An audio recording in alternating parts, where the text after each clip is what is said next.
Hello guys, and welcome to this series 2 of Bidwich Tech mobile development class. As I promised you guys on our second series, I'm going to show you guys how to learn your emulator, how to use a physical device or a virtual device on your laptop to run your application. So all you have to do is go over to your Android Studio. So when you open your Android Studio, you're going to have a screen like this. So all you have to do, we are not going to create a new Flutter project because I've created a project using our command prompt. So what we are going to do now is we have to go to open, and then from here we're going to select that particular project that we created before in our previous class. So I have my own in my app, and then this is it, and I have to press select, then allow the app to load up. So now the app has loaded up. Let me make it full screen. So when you are here now, we have these light bars here. So here now we have our notification, we have device manager, we have running device, we have Gemini and other stuff here. So what I'm going to do is device manager. So when you open this, you're not going to see all these devices. These are devices I've already created that I was using. So all you have to do is tap on this, create new device. So you have to wait for this to load up. When this loads, you're going to see a bunch of phones here. So you have to select from anyone. So let me just say medium phone, and then I'm going to tap on next.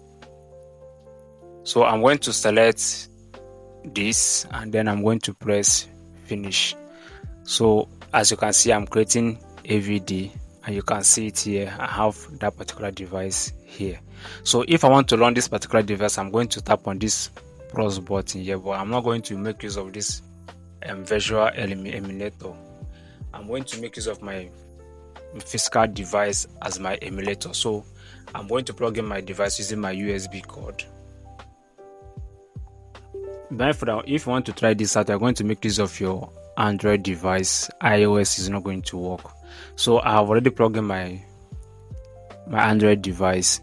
So why I plugged it once and the thing started up was because I'm already running a debug mode on my Android device. So when you do yours, it might not be running. So you are going to have something like this.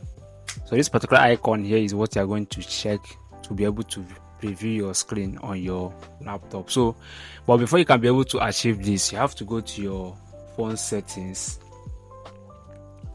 You go to your about, and then look for this in your phone. This might be a build version or OS version. So you have to tap on this particular. I'm going to tap on this OS version. So as you can see, I tap on it, the thing is showing me that no need, you're already a developer. So when you have this particular option showing up on your own, you have to leave it, you're already a developer. But when you don't, I think you have to tap it like 5 consecutive times for you to be able to activate your developer mode. So when you enter your password, the thing tells you that you are now a developer. You have to go back, or you have to look for this particular option on your settings. It must be once you activate the developer mode, you have to find this particular developer option on your Android device.